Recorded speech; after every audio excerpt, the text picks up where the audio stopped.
Сәлем достар, бүгінгі екінші сабағымыз Pinduoduo сайтымен танысу, жеке кабинетке обзор жасау.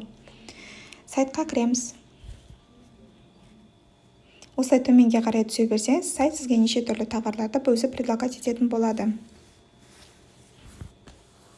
Ең төменге қарасаңыз 5 батырма тұр. Біз сол алғашқы батырманың бетіндеміз. Қасындағы тұрған батырма теледидар. Ол жерге кірудің қажеті жоқ. Ол жерде прямой эфирде отырып, товарларды рекламировать етеді. Оның қасындағы подарок батырмасы, яғни ол жерде акциямен, скидкамен тұрған товарлар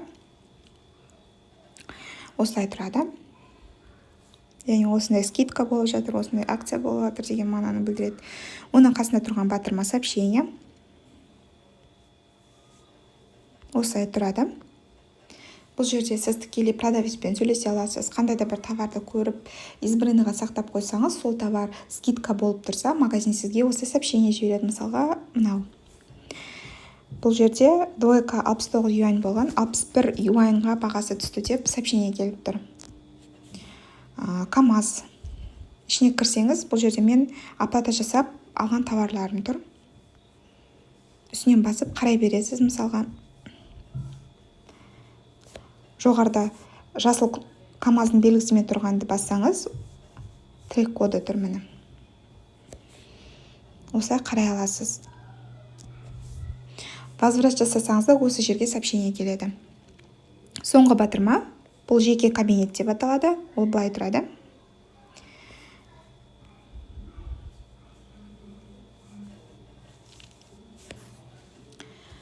Жоғарда тұрған Амьян белгісі. Амьян сіз төлем жасауға күтіп тұр деген мағынаны білдіреді. Оның қасындағы белгі батырма предложение сіз сияқты сатып алушыларды күтіп тұр деген мағынаны білдіреді, яғни совместный закуп. Сағат. Сіздің товарыңыз, яғни шығуға дайын тұр деген мағынаны білдіреді. КамАЗ. Товарыңыз жолға шықты деген мағынаны білдіреді. Қытай складына бара жатыр деген мағынаны білдіреді. Қасындағы жұлдызша батырмасы сіздің товарыңыз складқа жетті және сіздің товарға деген отзыв қалдыруыңызды білдіреді. Ол қалдырсаңыз да, қалдырмасаңыз да өзіңіз білдіресіз. Төменге түсетін болсаңыз, купон тұр. Купонның белгісімен ол бассаңыз, мына жерде неше түрлі купондар. Мен вообще купонды пайдаланбаймын, сондықтан шыға салайын. Қасындағы батырма жүрекше. Бұл избранный деген мағынаны білдіреді. Pinduoduo сайтында корзина деген болмайды. Мысалға, сіз бір затты ұнаттыңыз дейік. Соны избранныйға сақтай аласыз. Төменге қарасаңыз, жүрекше. Избранныйға сақтайтын болсаңыз, жүрекшені бассаңыз, избранныйға сақталады. Міне осылай тұрады.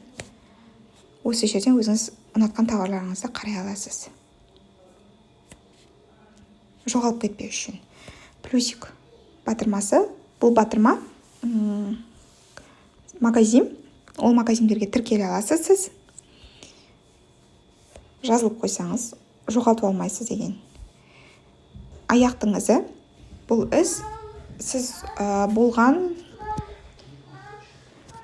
магазиндер. Сіз қай жерде болдыңыз, қай магазинде кіріп, қандай зат бір қарасаңыз, осылай іздің белгісін де тұрады. Соңғы батырма, ол юань батырмасы. Бұл жерде возврат жасалған товарлар.